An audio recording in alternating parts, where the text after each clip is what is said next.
Lakad tayo doon. Natin yung dagat.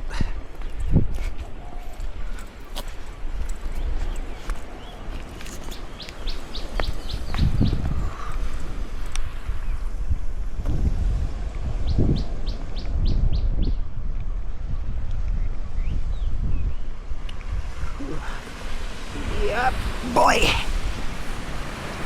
Ibang-iba na siya ngayon dito. Dati ang sarap mag-camping dito.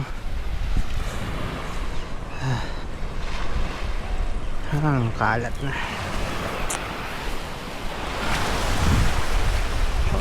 Ano na siya?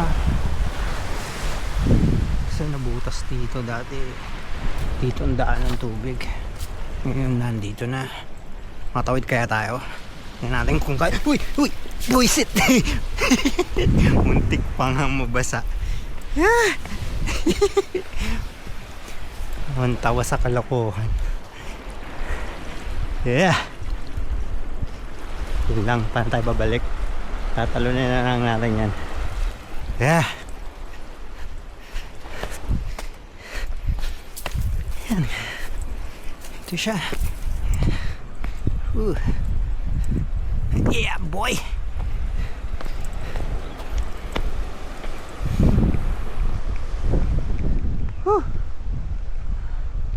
Dito kami dati nagpa-barbecue. Ayan. Ganyan siya.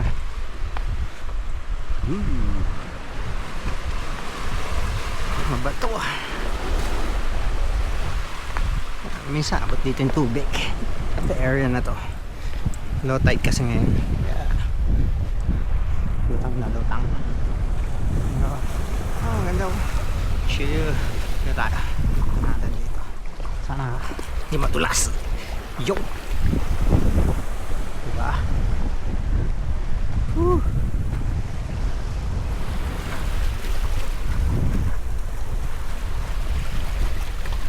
Yeah, boy!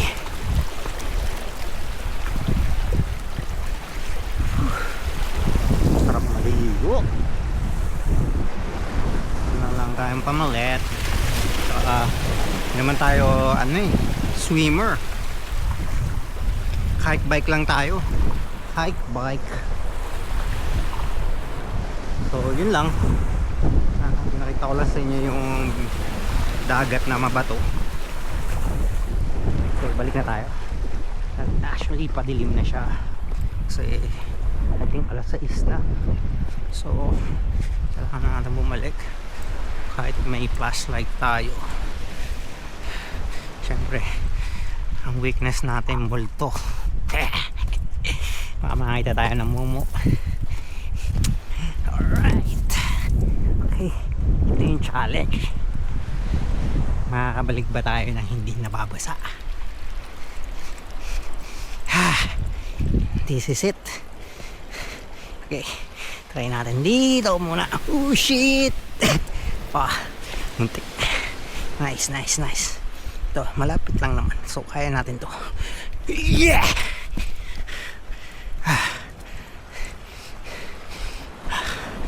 Okay.